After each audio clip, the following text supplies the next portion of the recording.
be able to relive this debate that Aaron and I are now infamous for on Newsnight with Paxman, who's certainly no pussycat. I was, however, Aaron, I have to say, a little bit upset that you didn't defend me against Paxman's ageist and sexist comments.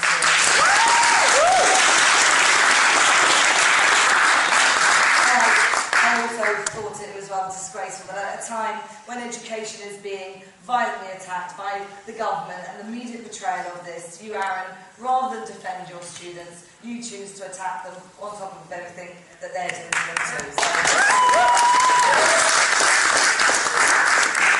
However, we obviously have to look at here who are the real perpetrators of the violence. I know we've had these discussions here at conference. We have to look at how they're smashing up our education, our NHS, our benefits, our pensions, and we've all seen what the police have been doing to students. These are the real perpetrators of violence. And the hypocrisy of these people who call us violent, but at the same time they've been in Afghanistan and in Iraq, and they're now dropping bombs on Libya, killing millions of people.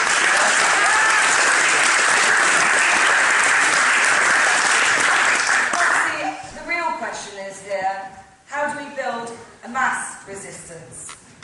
How do we get everybody involved? We know that not everybody agrees with direct action in the sense of occupying buildings, occupying universities and whatever, but actually we need every single person in the country to get on board with the protest, and we have to find ways of doing that. We know that the poll tax riots did lead to a mass non-payment campaign, which obviously was a non-violent form of direct action. And we know that the suffragettes went around smashing windows with toffee hammers. And we don't expect the government to give up immediately. We don't expect to go on a demonstration and for the government the next day to say, oh, you know what, SOAS occupied the Brunei Gallery, I'm going to now not cut education. They don't want us to take away their privileges. We have to fight to take that back off them. And it's a political process, isn't it? It's not just about occupying. We have to win the argument with absolutely everybody. As I've said, it's not just about demonstrations. Although demonstrations themselves are a form of direct action. People are taking to the streets. Hundreds of thousands, 750,000 people demonstrated on March the 26th. For some of these, or most of these people, it was the first time they've even walked on the street when they're supposed to walk on the pavement. It's the first time when they've left their cities and they've come to London and seen hundreds of thousands of other people demonstrating with them. And what an amazing experience that was, walking on that demonstration with pensioners and single parents and disabled students and trade unionists. And I think it's through engaging in these processes that people become more politically aware and politically confident, and then, build the resistance like that.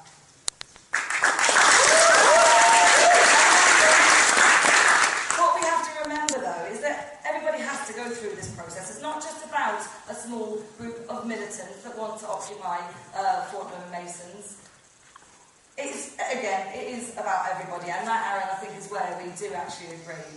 And I don't agree with you at all about the students putting off the wider society. Let me tell you, after Millbank, I received literally thousands and thousands of emails, postcards and handwritten letters from people, from mothers, single parents, from disabled people, and even from an ex-police officer who said how brave the students are.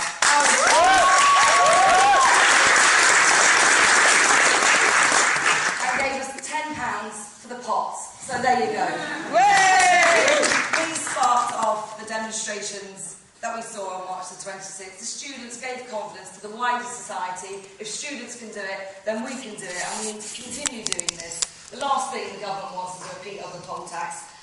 And if the broken windows hadn't happened on November the 10th, the media would not have covered it. So I say, yes, direct action does work, it is necessary, and long may we continue fighting.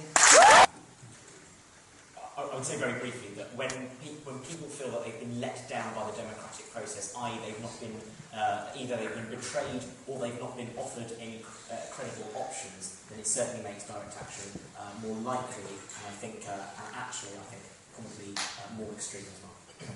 Yeah, I mean, I would say the same thing. People don't just go out and protest because they feel like it, because they've got nothing else to do. The gay rights movement, the LGBT movement was not started because they just fancied a jolly, but because we face homophobia in society, and it's because of these things.